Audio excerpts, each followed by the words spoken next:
Hello everyone, today we are diving deep into the essential topic for data scientists and machine learning enthusiasts, experiment tracking with MLflow. Let's start with the basics of MLflow. So it is an open source platform that simplifies the end-to-end machine learning lifecycle. You can manage your projects, track experiments and share models with ease. Let's discuss why experiment tracking is crucial. It helps us to keep track of our model performance, parameters, and datasets, making it easier to reproduce and improve our models.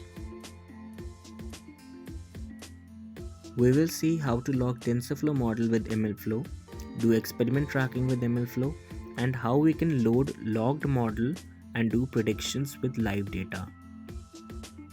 Now we will start downloading all the programs that we need for this project.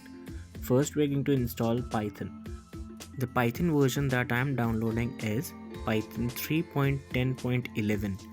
We need to run the installer with administrative rights. Make sure that you add Python to the path. After that, you just click the install now button. I have sped up this installation. For you, it may take a lot more time.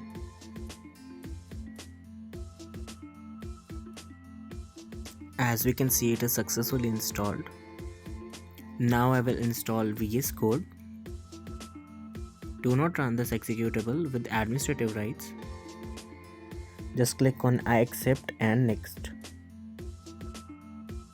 Make sure that you have checked all the checkboxes in the other section.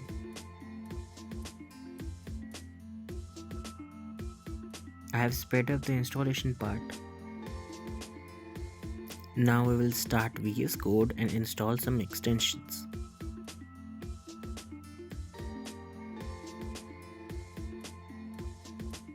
We will go to the extension tab and then we are going to search for Python.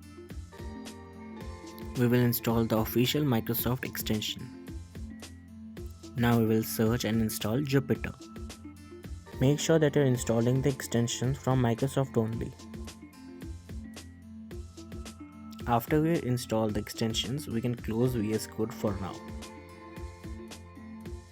Now we will start by installing Anaconda on our computer. We will accept the UAC prompt and then we are going to simply install Anaconda by clicking next on each page. You can refer the video if you get confused. I have sped up the installation. For you, it is going to take a lot more time.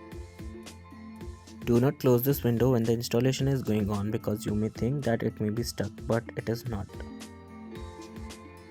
After we have successfully installed Anaconda, we are going to open Anaconda prompt with administrative privileges. All the code will be available in the guide PDF.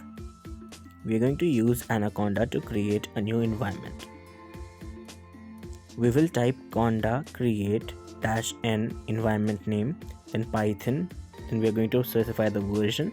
Then we are going to write IPY kernel.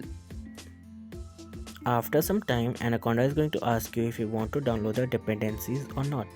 Just click Y and enter. After the installation is completed, we are going to activate a newly created environment. For that, we are going to use conda activate environment name. Now we are going to make a new custom Python kernel for a new environment. We will use python-m to specify the module, IPY kernel, install, user, name, and then we will specify the newly created environment name. Make sure that you are in your environment only. We are going to use pip install -r requirements.txt. The requirements.txt will be available in my GitHub repository.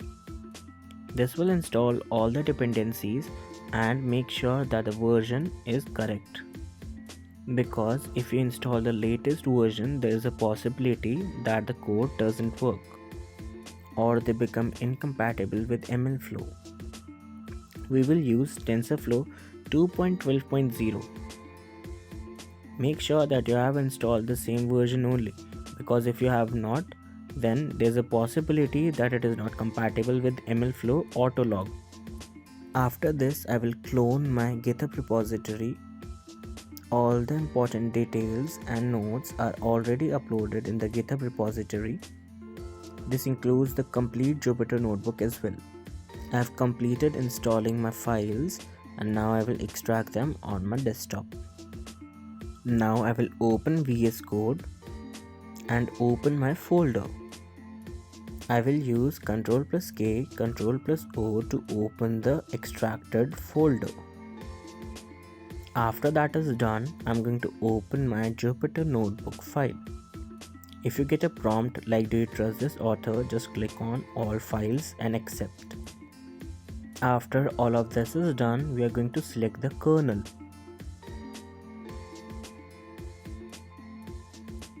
As you can see, it is right now detecting the kernel.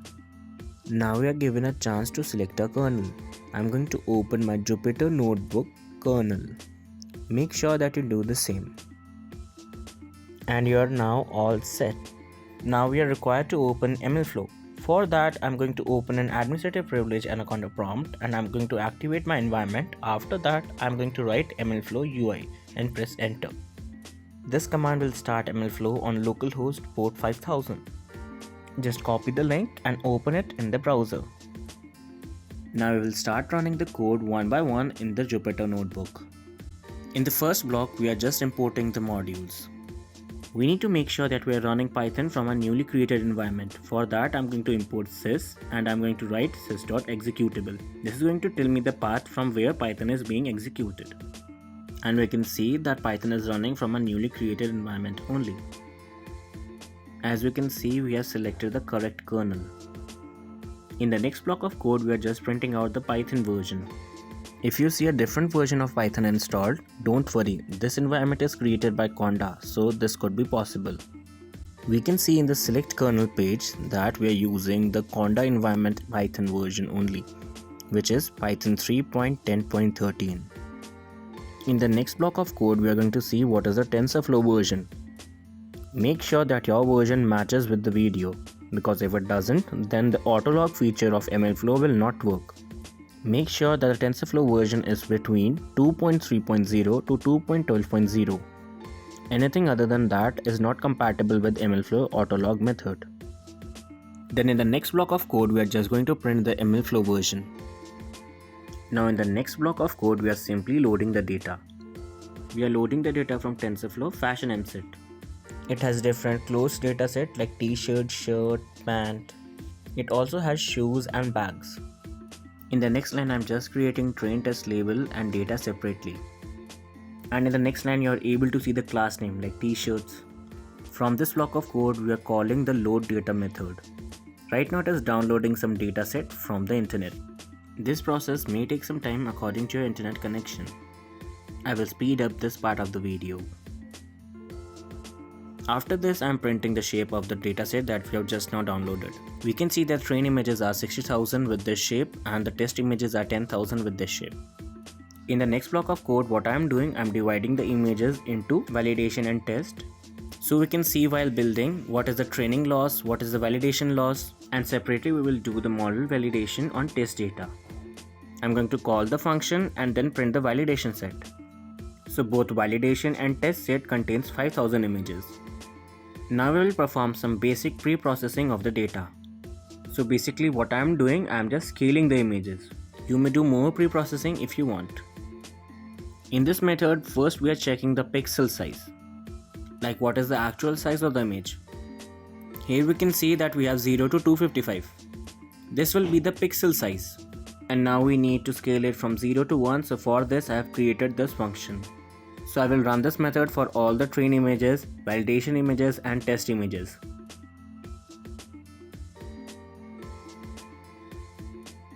The verify data format function will scan all the images that are scaled and check if all the data format is same, because this is important if we want to reproduce the images. After this, we are going to call this function 3 times for the scale train images, scale validation images and scale test images. So we can see that there is no problem even after scaling the images. After all these 3 are executed, we have our trained images, validation images and test images. After all this is completed, we are going to start with the model building process. In this function, you can see I'm not doing a lot of fine tuning, but you can do so. I'm building a very basic model. You can see we have a TF model build function. In that we have a sequential model which has one flattened layer and two dense layer. The activation I am using is ReLU. After this, I have created a compile the model function. In model.compile, I have specified the optimizer, the loss and the matrix. Like here I have used accuracy. You can also use precision. After the compiling part is done, we are going to train the model. As you can see, I have defined MLflow.tensorflow.autolog. As I have used the autolog method, so I don't really need to write any experiment tracking code. As the model start getting trained, the MLflow will automatically log all the parameters. For example, training accuracy, training loss, validation accuracy, validation loss, etc. Before we start training, we have to define this. Every n tier variable is set to 2, so it will record after every second epoch. After this, I have a train model code where I am doing a simple model.fit with scale train images, train labels, epoch size, batch size and validation data. After this, I'm going to call all functions. This code will first build the model, then compile it and then train it. If you see a git error, you can simply ignore it. One very important thing is that before running this code, your MLflow UI should be working, or else nothing will be logged. This part of the code will take a lot of time. When the model is being trained, MLflow is going to automatically log all the parameters, all the datasets, all the artifacts and everything that is important. In your browser, just refresh the page and you will see the new changes. Here we can see a new run is there in the experiment page. If we will open it, we will be able to see all the datasets, all the parameters, all the matrices and everything is recorded. We could also see the testing accuracy and loss. As I told you before, autolog method will record all the parameters. In the matrices tab, we are able to see what is the training accuracy, training loss, what is the validation accuracy and validation loss.